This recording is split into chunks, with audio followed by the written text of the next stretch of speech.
بسم اللہ الرحمن الرحیم، السلام علیکم۔ میں ہوں سیبی کاظمی، آپ دیکھ رہے ہیں فیس بک اور یوٹیوب۔ آج 9 فروری اتوار کا دن ہے اور بڑی اہم خبر، بہت ہی اہم خبر، جو پاکستان میں 26ویں ترمیم، سپریم کورٹ سمیت اسٹیبلشمنٹ کا کردار، ججز کی تقرری، IMF کو معاہدہ، بہت خطرے میں ٹیم آ رہی ہے پاکستان۔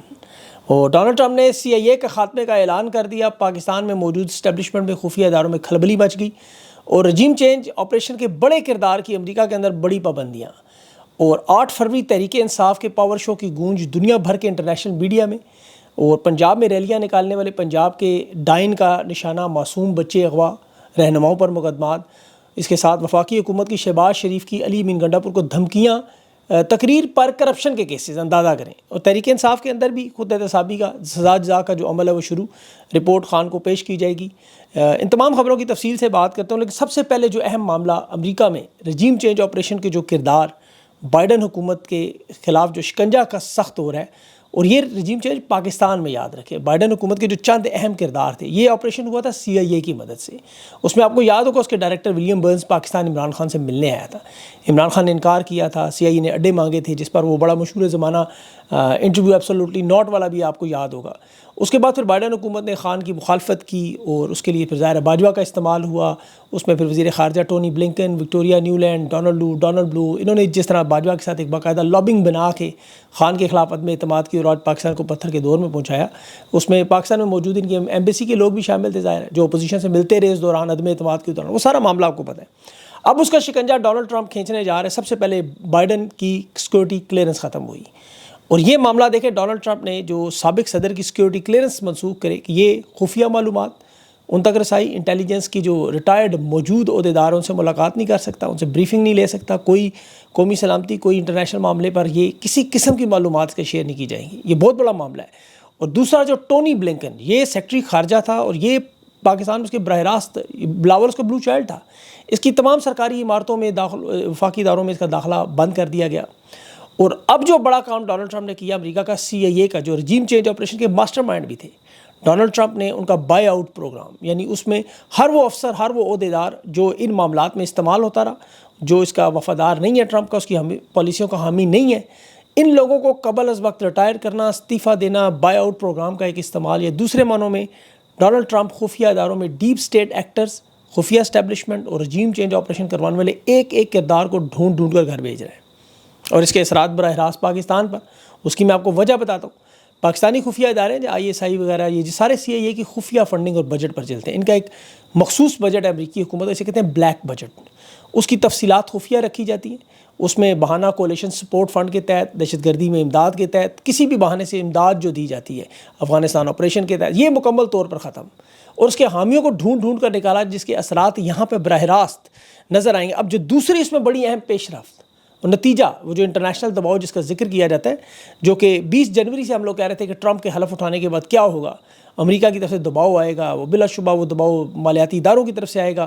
اب ظاہر ہے ڈونلڈ ٹرمپ نے ابھی تک خان کی رہائی کے بارے میں براہ راست کوئی بات نہیں کی، عمران خان کے، لیکن وہ مطالبات کیا ہیں؟ قانون اور آئین کی بالادستی، جوڈیشل کا جو کمیشن کا جو قیام ہوا، 26ویں ترمیم ہوئی، الیکشن مینڈیٹ جو چوری ہوا، اس کی تحقیقات، قیدیوں کی رہائی، جمہوریت کی بحالی۔ عمران خان یہی مطالبات بار بار آپ کے سامنے دہراتے رہے، یہ تو اب سب کچھ زبانی یاد ہو گئے، اور یہی وہ مطالبات ہیں جو اوورسیز پاکستانی ٹرمپ کی انتظامیہ کے سامنے بھی رکھتے رہے۔ وہی نہیں کہتے رہے عمران خان کو رہا کریں، وہ کہتے ہیں انسانی حقوق کی بات کریں، قانون کی بالادستی کی، عدلیہ کے حوالے سے مینڈیٹ کی چوری اور سیاسی قیدیوں کی بے گناہ جیلوں میں ہونے کا۔ یہ معاملات امریکہ میں بھی، یورپی یونین میں بھی، انٹرنیشنل کمیونٹی میں بھی، ہر جگہ یہ رکھے، کیونکہ جمہوریت کے چیمپئن تو یہ ہیں کہ عمل درآمد کرائیں۔ آپ نے دنیا میں یہ سائن کیے ہوئے، امریکہ پھر HC 901 قرارداد جو پیش ہوئی تھی الیکشن کی دھاندلی کے متعلق تھی، وہ بھی یورپی یونین سے بھی جو پہلا بیان ہے وہ ملٹری عدالتوں کے متعلق تھا۔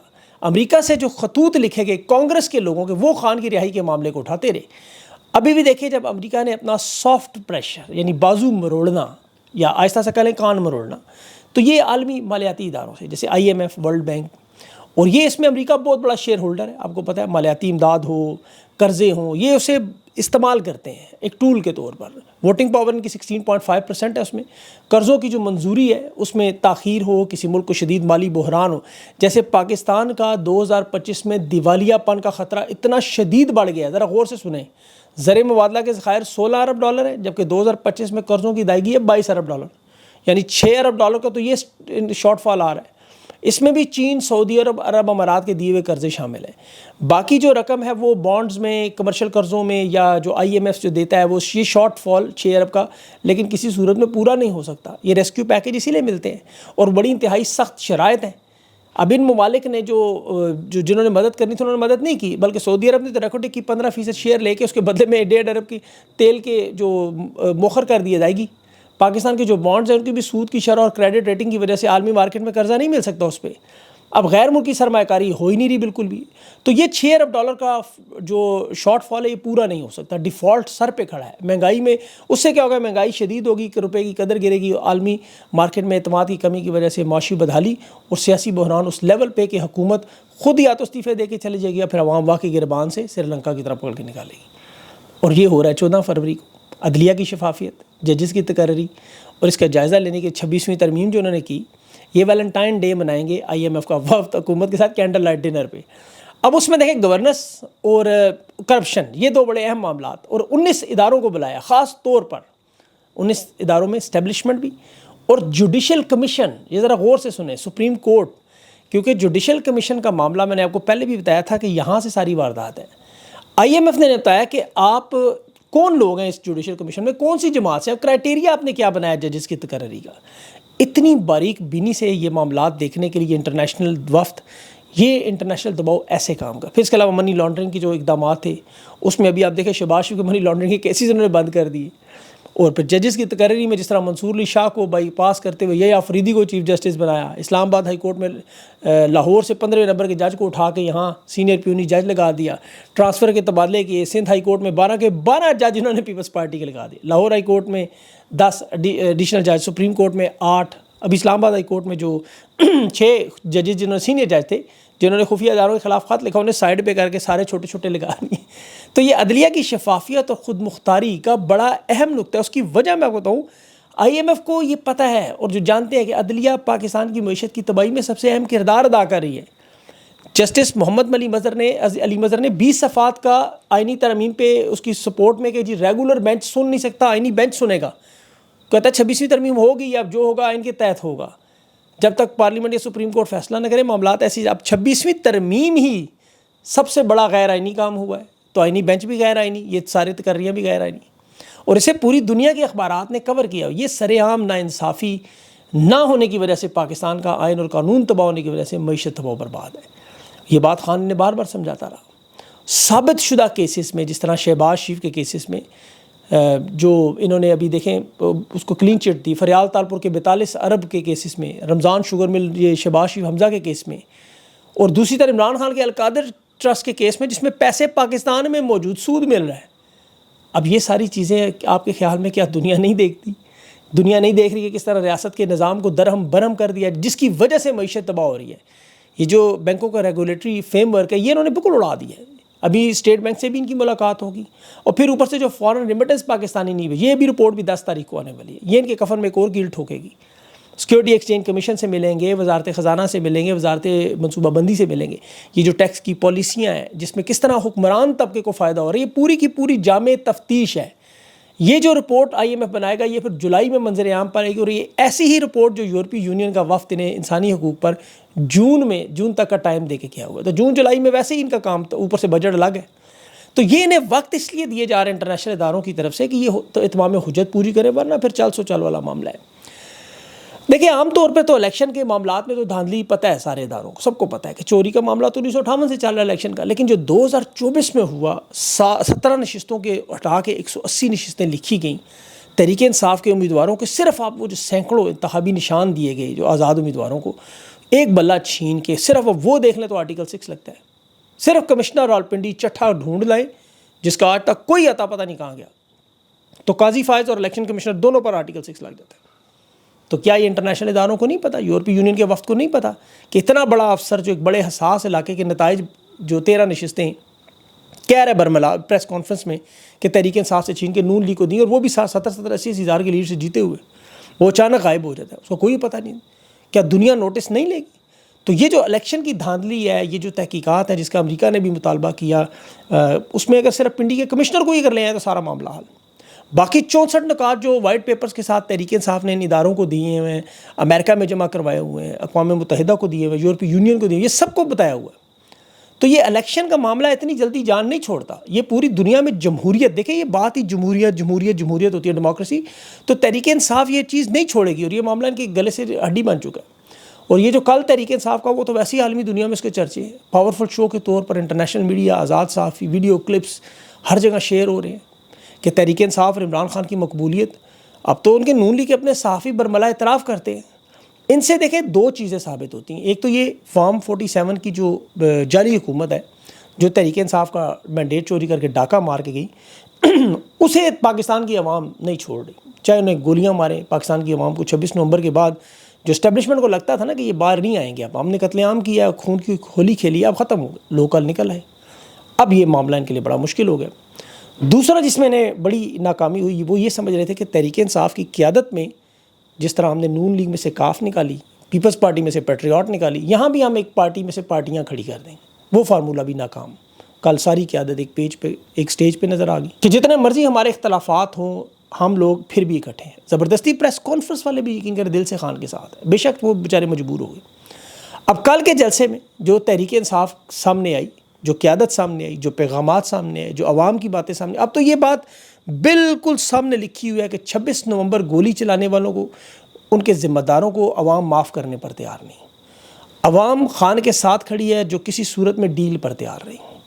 پاکستان کی عوام ان اداروں پر اعتماد کرنے کے لیے تیار نہیں، چاہے وہ عدلیہ ہو، فوج ہو، پولیس ہو۔ لوگ کہہ رہے ہیں یہ پیچھے ہٹیں، یہ ان مسائل کے تمام ذمہ دار یہ ہیں۔ جس خلیج کا خان بار بار انہیں خطوط میں بتاتا ہے، وہ آپ کے سامنے نظر آ رہی ہے۔ پھر تحریک انصاف کی قیادت میں سزا اور جزا کا عمل، قیادت میں تبدیلیاں، عملی اقدام کرنے والے نئے مقبول ہیں۔ تو یہ چیزیں کچھ طے ہوئی ہیں، سامنے آئی ہیں۔ جنید اکبر، عالیہ حمزہ جیسے لوگ ایک طرف، اور ایک طرف وہ جنہوں نے شرکت نہیں کی، چاہے وجوہات کچھ بھی ہوں، اب ان لوگوں کو سائڈ لائن کر کے پارٹی سے نکالنا چاہیے، صاف صاف دو ٹوک۔ حالات سب کے سامنے ہیں۔ یہ فارم 47 کی حکومت اس وقت اتنی دباؤ میں کہ دیکھیں نواز شریف خود سائڈ پہ ہو گیا، اندازہ کریں، وہ دباؤ برداشت نہیں کر سکا۔ مریم نواز اور شہباز شریف نے جو ضلالت کریم کی طرح اپنے منہ پر ملی ہوئی ہے کہ ہر ہفتے ایک بریگیڈیئر لیول کا بندہ آ کے باقاعدہ ذلیل کرتا ہے کہ دیکھو خان کی مقبولیت کہاں سے کہاں پہنچ گئی۔ یہ عالمی میڈیا دیکھو کیا رپورٹ کر رہا ہے، دنیا کی تاریخ میں خان پہلا سیاستدان جیل سے سیاست چلا رہا ہے، اور تم لوگ یہاں ہو کہ سب کچھ طاقت لے کے بھی کارکردگی نہیں دکھا سکتے، معیشت بہتر نہیں کر سکتے، پاکستان کی عوام کو نہیں گھیر سکتے۔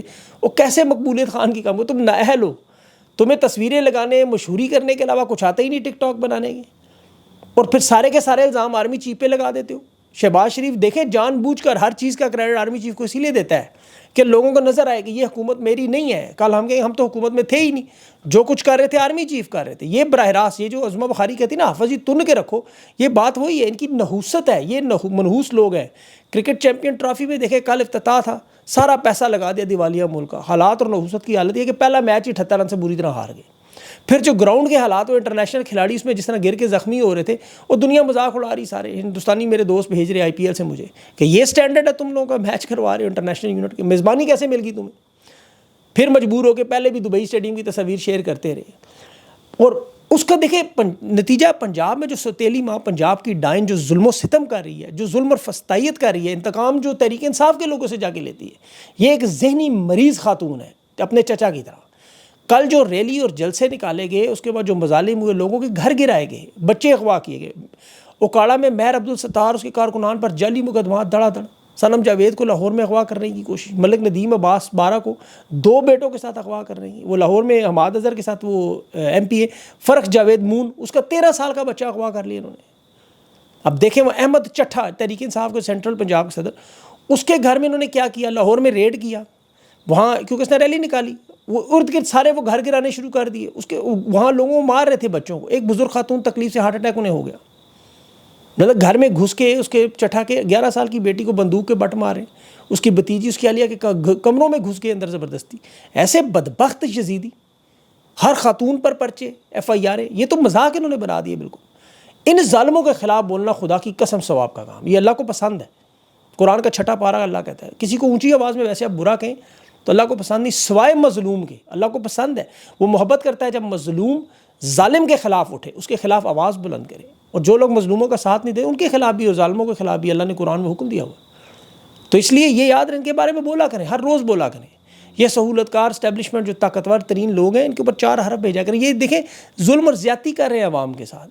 ریلی نکالنا کون سا بڑا جرم ہے؟ تمہارے باپ کا ملک ہے, تم اپنی ماں کے باپ کے جہیز میں لائی ہو. تم کہاں سے لائے ہو تم یہ کہ کیوں نہیں لوگ نکل سکتے اپنے گھروں سے, احتجاج کیوں نہیں کر سکتے؟